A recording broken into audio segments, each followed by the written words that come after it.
Hello student, आज के इस वीडियो में बात करने वाला है गुणनखंडन के बारे में। देखिए, ये हमारा वास्तविक जो संख्या है चैप्टर 1 क्लास 10 का एक एक वीडियो हम पहले बना चुके हैं। जो बेसिक नंबर के बारे में जानना था, जो पूर्ण संख्या क्या होता, पूर्णांक क्या होता, परिमेय संख्या क्या, उसके बारे में डिस्कशन कर चुके हैं। आज के इस वीडियो में बात करने वाले हैं गुणनखंडन के बारे में। अब गुणनखंड क्या होता है, देखिए इसको बहुत बेसिक ढंग से सीखेंगे, क्योंकि गुणनखंड का डिस्कशन सिर्फ 2 मिनट में भी किया जा सकता है, लेकिन हम चाहते हैं कि इसका मीनिंग क्या है, अरे क्यों, मतलब किसी संख्या का गुणनखंड कौन कौन हो सकता है, आज उसके बारे में चर्चा करेंगे। देखिए, एक मोहन नाम का लड़का है, उसके पास 8 कंचे हैं, 8 कंचे। और ये 8 कंचे, मोहन 8 कंचों को इस प्रकार पंक्ति में व्यवस्थित करना चाहता है कि प्रत्येक पंक्ति में कंचों की संख्या क्या हो, बराबर हो। जैसे कि देखिए, पहले तो आपको कुछ अष्टम और पंक्ति के बारे में बता दें। आप इस किताब को बहुत ध्यान से देखिए। इसका ये लाइन है, जो सोया हुआ लाइन है, इसको क्षैतिज कहते हैं, और इसको ये लाइन को ऊर्ध्वाधर कहते हैं। इसको हम लोग क्या कहते हैं, ऊर्ध्वाधर कहते हैं। तो हमारा सारा जो हमारे पास जितना 8 कंचे है, उसको हमें पंक्तियों में व्यवस्थित करना है इस तरह करके। और हमें ऐसे व्यवस्थित करना है इसमें कि प्रत्येक पंक्ति में कंचों की संख्या क्या हो, बराबर हो। और एक में आप 3 रखे तो दूसरा में 3, तीसरा आप जितना पंक्ति लोगे, मतलब अगर आप प्रत्येक पंक्ति में 2 कंचा को व्यवस्थित करते हो, तो आपके पास जितना और कंचा बचेगा, उसको जितना पंक्ति लोगे उसमें भी आपको उतना ही कंचा ही रखना पड़ेगा। देखिए, जैसे कि आपको पहले तो अष्टम और पंक्ति के बारे में बता दिया जाए। ये जो सोया हुआ लाइन है, इसको हम लोग अगर 2D में बात करें तो इसको एक्स एक्सिस को हम लोग क्या कहते हैं, क्षैतिज कहते हैं, और वाई एक्सिस को ऊर्ध्वाधर कहते हैं। ये ऊर्ध्वाधर हो गया, क्षैतिज हो गया। अब इसी को हम लोग नॉर्मल में, मतलब नॉर्मली अगर बात करें तो इसको हम लोग पंक्तियां कहते हैं। क्या कहते हैं, पंक्ति कहते हैं। ये हमारा पंक्ति होगी। और ये जो लाइन है, ये जो जिस तरह इस लाइन को हम लोग अष्टम कहते हैं। तो ये जो हमारे पास 8 कंचा है, उसको हमें पंक्तियों में ही व्यवस्थित करना है। और व्यवस्थित हमें इस प्रकार करना है कि प्रत्येक पंक्ति में कंचों की संख्या क्या बराबर रहे। जी, आपने क्या किया, आपने एक पंक्ति में मान लो कि 4 कंचे को रख दिया। एक पंक्ति लिया आपने, एक पंक्ति आपने लिए, इसमें 4 कंचा रखा, तो आपके पास टोटल कंचा 8 था। 8 में आप 4 इसमें ले लिया, उसके बाद आपके पास कितना बचा, 4 को भी व्यवस्थित करने के लिए हम लोग एक पंक्ति लेंगे, और उसमें जितना हम लोग पंक्ति लेंगे, उसमें पहला पंक्ति में जितना कंचों की संख्या, दूसरा पंक्ति में भी कंचों की संख्या बराबर ही होना चाहिए। तो 4 इसमें 4 इसमें, टोटल कितना हो गया, 8 हो गया। तो इस प्रकार 8 कंचों को 2 पंक्ति में हम लोग व्यवस्थित कर दिए गए। तो इसमें प्रत्येक पंक्ति में आप जितना पंक्ति लो उसमें मैटर नहीं करता, लेकिन आपको ये जानना पड़ेगा कि प्रत्येक पंक्ति में, मतलब आपने अगर एक पंक्ति में 2 कंचे लिए हैं, उसके बाद आप जितना पंक्ति लोगे उसमें भी आपको 2-2 कंचा ही लेना पड़ेगा। इसमें यही करना, और आपको क्या करना चाहिए, व्यवस्थित करना है। देखिए, इसमें हम तरीका बताते हैं। पहला आप लोग ये उपाय कर सकते हो कि प्रत्येक पंक्ति में आपने एक कंचा रख दिया। अब पहला पंक्ति में आपने एक कंचा रख दिया, अब आपके टोटल कंचों की संख्या कितना था, 8 था। 8 में से एक रखा गया, उसके बाद आपके पास कितना कंचा बचा, और 8 कंचा में एक कंचा आपने उपयोग कर लिया, तो उसके बाद आपके पास कितना कंचा बचा, हाथ में 7। अब आपने जितना भी पंक्ति लोगे उसमें भी कंचों की संख्या क्या होना चाहिए, बराबर होना चाहिए।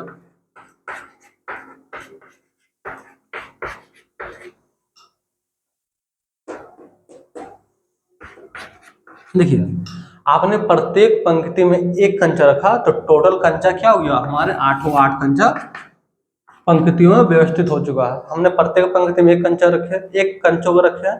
तो अगर हमने एक पंक्ति में, मतलब प्रत्येक हर एक, मतलब इसमें एक पंक्ति में एक कंचा रखा, उसके बाद हमने जितना भी पंक्ति लिए व्यवस्थित करने के लिए प्रत्येक कंचों की संख्या क्या हो, बराबर ही हो, ये कहता है। तो देखिए, इसमें एक, तो इसमें एक, इसमें एक, 8 कंचा हमारा व्यवस्थित हो चुका है। तो हम आपको एक ही नियम का एक कॉन्सेप्ट बताते हैं। जैसे कि मान लीजिए एक कलम का मूल्य 10 रुपया है, और एक कलम का मूल्य हमारे पास 10 रुपया है। तो अगर आपसे पूछ दे 10 कलम का मूल्य कितना हुआ, तो 10 कलम का मूल्य कितना होगा, 10 कलम का मूल्य कितना होगा। तो आपको इसका टोटल मूल्य निकालने के लिए क्या करेंगे, कलम की संख्या 10 कलम की संख्या कितना 10, और एक कलम का संख्या कितना दिया, मतलब एक कलम का कितना दाम दिया गया है 10 रुपया, तो उसे 6 लाख है, इसकी संख्या में एक कलम को रुपया को मल्टीप्लाई कर देंगे तो आपका पूरा टोटल रुपया निकल जाएगा। बस उसी तरह इसमें भी कुछ करना है, इसमें भी सेम टू सेम यही काम करना है। अब हमने क्या कहा कि प्रत्येक पंक्ति में कंचों की संख्या कितना 1 है, प्रत्येक पंक्ति में कंचों की संख्या 1 होगी। अब हम बोले टोटल पंक्ति कितना 8, तो 8 में 1 से क्या करना मल्टीप्लाई करना, तो आपको टोटल कंचा कितना रखा गया 8 रखा चुका। देखिए हमने क्या बोला कि हमने एक पंक्ति में हमें पता चल गया 1 कंचा है, तो हमारे कुल पंक्ति कितना है 8, तो टोटल कंचों की संख्या कितना हो गया, हमें एक पंक्ति में कंचों की संख्या पता है, तो टोटल पंक्ति 8 हो गया, उसमें एक पंक्ति में जितना कंचा की संख्या उसे मल्टीप्लाई कर दिया, तो 8 गुना 1 = 8 हो गया। देखिए इसको ध्यान में रखेंगे, प्रत्येक पंक्ति में हमने 1 कंचा लिया। अब यहीं पर अभी पहला अभी दूसरा, तो हम लोग सिर्फ पॉसिबिलिटी चेक कर रहे हैं क्या क्या कैसे हम लोग व्यवस्थित कर सकते हैं। अब हमने प्रत्येक पंक्ति में 2 कंचा रखा, मतलब प्रत्येक मतलब हर एक हमने एक पंक्ति में 2 कंचा रख दिया। अब हमारे पास टोटल कंचों की संख्या 8 था, उसे 2 व्यवस्थित कर दिया। अब उसके बाद हम लोग जितना भी पंक्ति लेंगे, लेकिन उसमें पहला पंक्ति में जितना कंचा है और हम जितना पंक्ति उसमें कंचों की संख्या क्या होना चाहिए, बराबर ही होना चाहिए। हम दूसरा पंक्ति लिए तो इसमें भी 2, तीसरा लिए तो इसमें भी 2, चौथा लिए तो इसमें भी क्या होगी 2। अब देखिए हमारा टोटल 8 कंचा पंक्तियों में व्यवस्थित हो चुका है। हमें सिर्फ क्या करना है, एक प्रकार का पॉसिबिलिटी चेक करते रहना कि कितना हम लोग कितना अगर एक पंक्ति में हम लोग कितना कितना कंचा ले कि सारा पंक्तियों में कंचों की संख्या बराबर हो जाए। जैसे 1 लिए तो सब में बराबर होगी, 2 लिए तो सब में बराबर हो गया। अब इसको लिखेंगे कैसे, हम आपसे पूछेंगे कि एक पंक्ति में कंचों की संख्या कितना हो गया, एक पंक्ति में कंचों की संख्या कितना है, आपने बोला 2, हम बोले टोटल कंचों की संख्या, तो आप लोग गिन लेंगे 4 पंक्ति है, 4 पंक्ति में क्या करेंगे, एक पंक्ति में कंचों की संख्या को गुना कर देंगे, टोटल कितना हो गया 8 हो गया।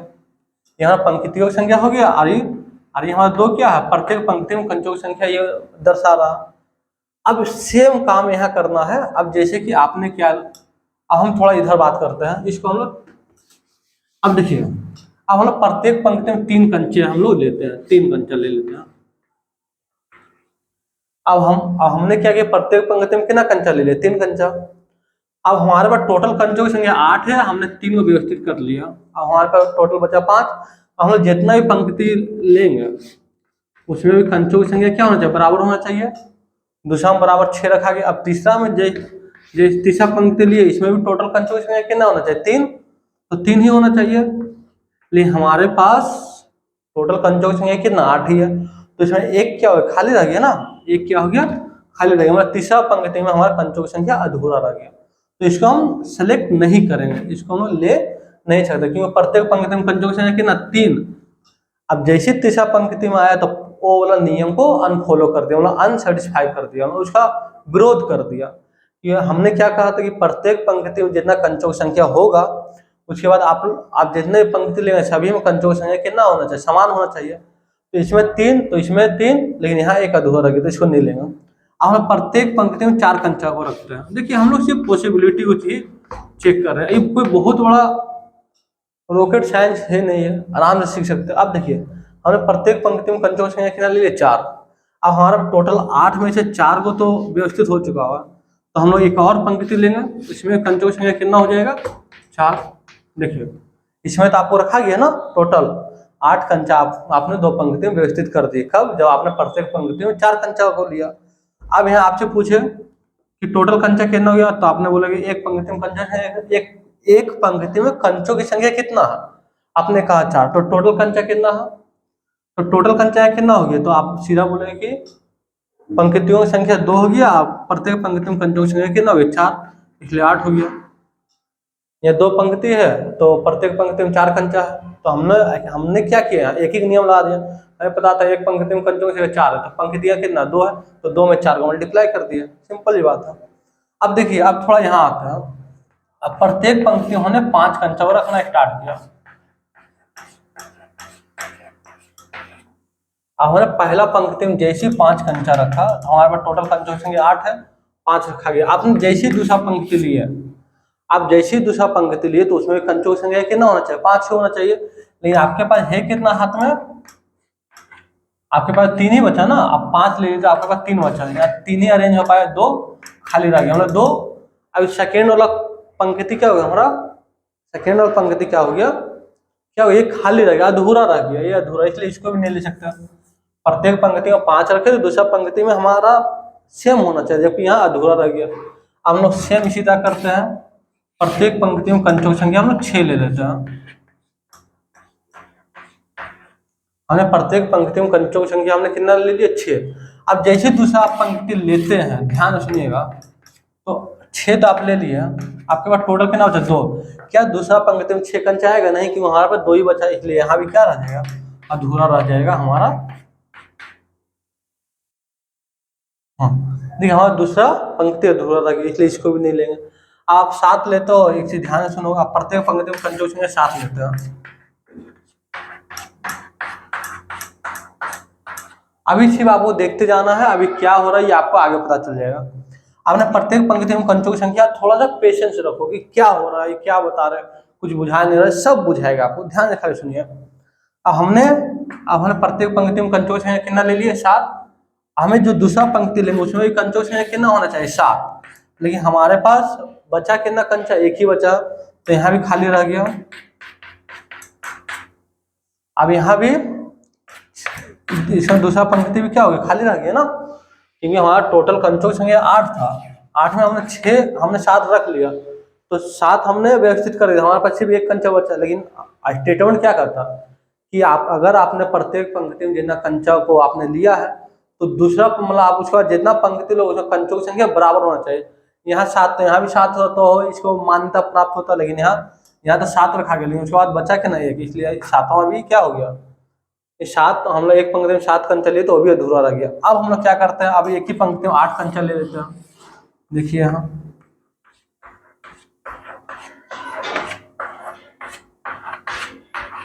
अब देखिए, अब हमने क्या किया, प्रत्येक पंक्ति में 8 कंचा ले लिया। अब 8 तो व्यवस्थित हो गया ना, अब 8 हमारा क्या हो गया, अब हम पूछे टोटल कंचा कितना हो गया, आपने बोला कि एक पंक्ति में कंचों की संख्या 8 है, तो टोटल पंक्ति कितना है, 1 गुना 8 हो गया।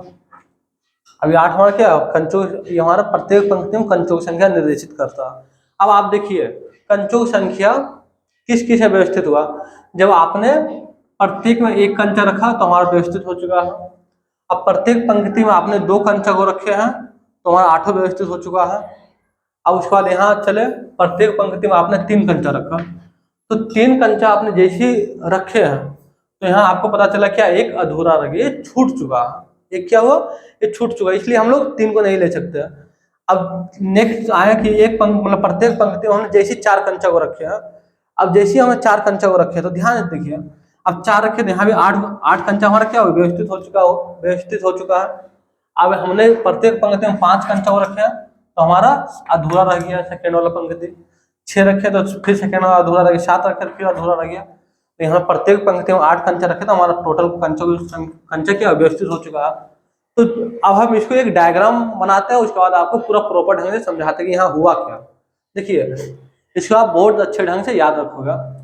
तो देखिए हमने क्या लिया, प्रत्येक में 1 कंचा रखे हैं, 2 रखे हैं, 3 रखे हैं, 4 रखे हैं, 5, 6, 7 और 8 कंचा रखे हैं। लेकिन हमारा टोटल कंचा किस किस में व्यवस्थित हुआ है, हमने प्रत्येक में 1 रखने में टोटल 8 व्यवस्थित हुआ, 2 रखने पर 8 व्यवस्थित हुआ, 4 रखने पर 8 व्यवस्थित हुआ, 8 कंचा व्यवस्थित बनना, मतलब 4 क्या, प्रत्येक पंक्ति में 4 कंचा रखे तो हमारा टोटल कंचों की संख्या क्या व्यवस्थित हो चुका है 2 पंक्ति में। अब इधर व्यवस्थित नहीं हो पाया, लेकिन इसमें व्यवस्थित हो गया, मतलब प्रत्येक पंक्ति में और 8 कंचा रख दिए तो हमारा टोटल कंचों की संख्या व्यवस्थित हो चुका। अब इसी को एक डायग्राम के द्वारा आपको समझाते, देखिए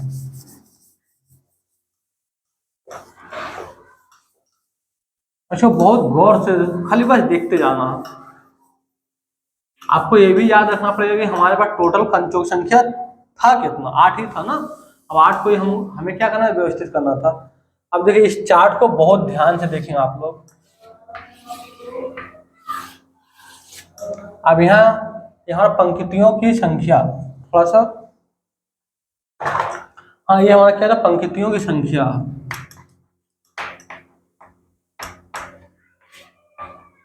पंक्तियों की संख्या, यहाँ पंक्तियों की संख्या। अब प्रत्येक पंक्ति में कंचों की संख्या,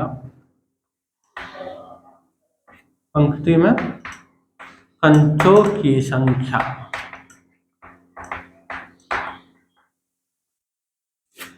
38, यहाँ कुल टोटल। देखिए अब आपको यहाँ बस वही डायग्राम बनाना है, मतलब यहाँ आप वो चीज आपको लिखना पड़ेगा, जैसे कि आपने प्रत्येक पंक्ति में एक कंचा रखा, प्रत्येक पंक्ति में आपने पहला के 8 कंचा रखे, तो टोटल पंक्ति की संख्या कितना हो गया 8, तो कुल को गुना करना है, 8 गुना 1 इक्वल टू 8। देखिए 8 कंचा हमारा व्यवस्थित हो चुका व्यवस्थित हो चुका है। अब यहाँ और भी देखिए, आपने प्रत्येक पंक्ति में 2 कंचा जब आपने रखे थे, आपने प्रत्येक पंक्ति में कितना कंचा रखा था 2, तो इसको व्यवस्थित करने के लिए हमारे पास टोटल पंक्तियों की संख्या कितना लग गया था 4। ये ध्यान से देखिए हमारा 4 लग गया था, तो 4 2 टोटल कितना हो गया 4 गुना 2। ठीक है, इसको बहुत अच्छे ढंग से आपको बता देंगे, इसमें कोई प्रॉब्लम नहीं। अभी सिर्फ देखते जाइए, आपने 3 रखा था तो यह अधूरा रह गया था, 4 रखे थे तो हाँ प्रत्येक में आपने 4 रखे थे, प्रत्येक में आपने क्या रखा था 4 कंचे रखे थे, इसलिए इसमें पंक्तियों टोटल पंक्तियों की संख्या 2 ही आया था, इसलिए 2 गुना 4 इक्वल टू 8 हो गया। इसको खाली छोड़ देंगे। आपने प्रत्येक पंक्तियों में कंचों की संख्या 5 रखे थे, तो यहाँ भी अधूरा रह गया था, 6 रखे फिर भी अधूरा रह गया था। इसको बहुत ध्यान से देखना, क्योंकि इसमें व्यवस्थित हो ही नहीं पाया, 7 रखे फिर भी यहाँ अधूरा रह गया। अब आपने प्रत्येक पंक्ति में कंचों की संख्या आपने क्या कर दी 8 रख दिए थे, अब 8 रख दिए, अब एक ही में पूरा 8 रख दिए। देखिए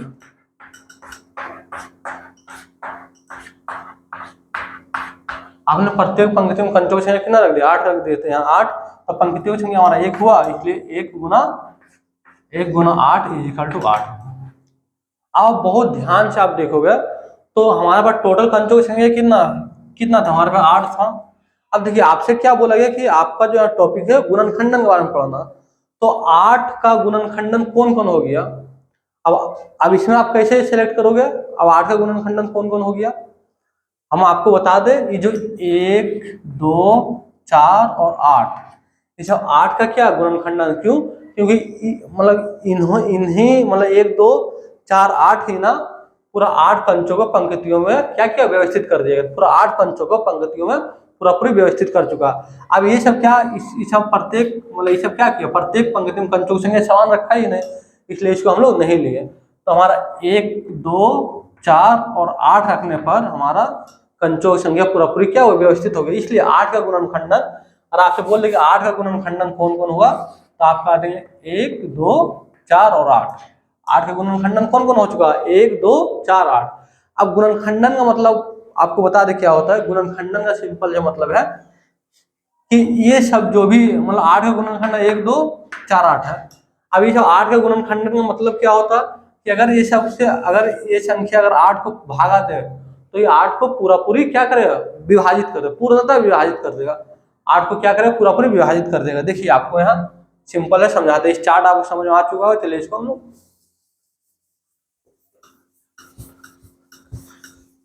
अब देखिए हमारे पास टोटल कंचा 8 थे और 8 का गुणनखंडन कौन हो चुका है 1 2 4 और 8 का गुणनखंडन यही सब हो गया। अब गुणनखंडन का मतलब ये सब क्या 1 2 4 8 का गुणनखंडन है। और गुणनखंड का मतलब क्या होता है कि अगर आप 1 से अगर 8 को भागा दो तो 8 को क्या करें पूर्णतः विभाजित कर दे, तो 1 के 8 8 बार में आता है, मतलब शेषफल को क्या कर दे एकदम पूरा पूरी 0 कर दे, सिंपल ये बात है। आपने 2 से 8 को दिया भागा तो 4 और 8 शेषफल हमारा क्या 0 हो गया, मतलब जो क्या पूर्णतः विभाजित कर दे, मतलब शेषफल 0 के अलावा कुछ बचे ही ना। गुणनखंडन का मतलब यही होता है, गुणनखंडन का मतलब क्या हो गया कि अगर जिस 8 का गुणनखंडन 1 2 4 8 है, इस समय किसी को उठाकर 8 को अगर भागा करोगे ये क्या करेगा ये पूरा पूरी शेषफल को 0 कर देगा, बस यही काम है गुणनखंडन का। तो 8 का गुणनखंडन कौन कौन हो गया था, जिसमें हमने प्रत्येक पंक्ति में जितना कंचों की संख्या व्यवस्थित किया, मतलब हमने प्रत्येक पंक्ति में कंचों की संख्या 8 रखा, मतलब 1 रखा, तो 1 रखने पर हमारा टोटल कंचों की संख्या व्यवस्थित हो चुका था, 2 रखने पर भी व्यवस्थित हो चुका था, 3 पर बच गया था, 4 रखने पर भी व्यवस्थित हो चुका था, 5 बचा, 6 7 बच चुका था। 8 जब प्रत्येक पंक्ति में 8 कंचा रखे तो हमारा क्या हो गया 8 कंचा रखने पर मतलब प्रत्येक पंक्ति में 8 कंचा रखने पर हमारा क्या हुआ कंचों की संख्या व्यवस्थित हो चुका था। इसलिए ये सब क्या है जो व्यवस्थित कर पाया यही सब 8 का क्या गुणनखंडन कहलाएगा, बस इतना ही। गुणनखंडन का इतना ही मतलब था। अब इसका डेफिनेशन वगैरह आप लोग देख लीजिए। अगर अगर इस अगर ये वाला से अगर नहीं समझ में आया होगा तो आपको गुणनखंडन का सिंपल मतलब बता देता। अगर किसी भी संख्या गुणनखंडन पूछ दे, किसी भी संख्या का अगर आपसे गुणनखंडन पूछ दे, आपको सिंपल सा डेफिनेशन याद रखना है कि 8 जिसके टेबल में आएगा वो सारा 8 का गुणनखंडन कहलाएगा। 8 किस किस के टेबल में आता है? 1 का टेबल में, 2 का टेबल में, 4 का टेबल और 8 का टेबल में। देखिए सेम चीज है ना यहाँ। ये सब क्या, 1 2 4 8 8 का गुणनखंडन। गुणनखंडन का मतलब ही होता है कि अगर ये सब से अगर हम लोग 8 को भागा दे तो 8 को पूरा पूरी क्या करें, विभाजित कर दे, बस सिंपल है। अब 10 का गुणनखंडन कौन कौन होगा? जो जो 10 जिसके टेबल में आएगा वो सारा 10 का गुणनखंडन है। 10 1 का टेबल में आएगा, 2 का टेबल में, 5 के टेबल में और 10 का टेबल में। 1 2 5 10 क्या, 10 का गुणनखंडन है। अगर आप किसी भी यहाँ से 1 2 5 8 को उठाकर आप 10 को भागा दोगे तो सीधा सीधी मतलब क्या होता है, 10 का शेषफल क्या, वो 0 हो जाएगा। चलिए गुणनखंडन का आप लोग डेफिनेशन को बढ़िया ढंग से लिख लीजिए। उम्मीद करते हैं कि आपको समझ में आ चुका होगा। नहीं आया तो ये छोटा सा पॉइंट आप इसको लिख लीजिए, गुणनखंडन का डेफिनेशन। गुणनखंड इसका मतलब होता है फैक्टर। अब देखिए, अब डेफिनेशन लिखना स्टार्ट किया। वे सभी संख्याएं जो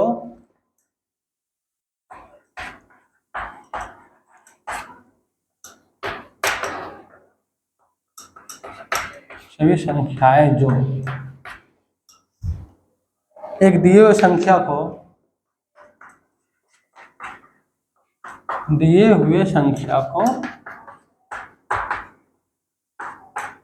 को पूर्णता विभाजित करता है।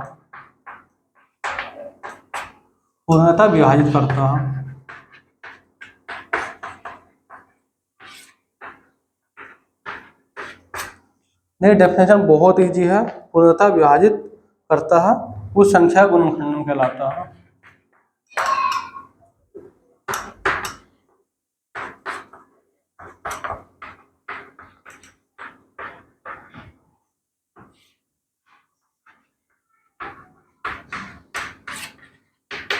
देखिए डेफिनेशन क्या बोला गया, वे सभी संख्याएं जो एक दिए हुई संख्या को पूर्णता विभाजित करता है उस संख्या गुणनखंडन कहलाता है। हमने जैसे कहा कि 8 का एग्जाम्पल में देखिए 8 किस किस के टेबल में आता है, 1 2 4 और 8। 1 2 4 8 वैसी संख्या है जो 8 को पूरा पूरी विभाजित करता है, इसलिए 1 2 4 8 8 का गुणनखंडन कहलाता है। बस इतना ही मतलब इसके डेफिनेशन का। तो उम्मीद करते हैं कि आपको ये वीडियो समझ में आ चुका होगा। अगर आ गया है तो आप आराम से पूरा 10 का कोर्स कंप्लीट कर सकते हो फ्री ऑफ कॉस्ट में।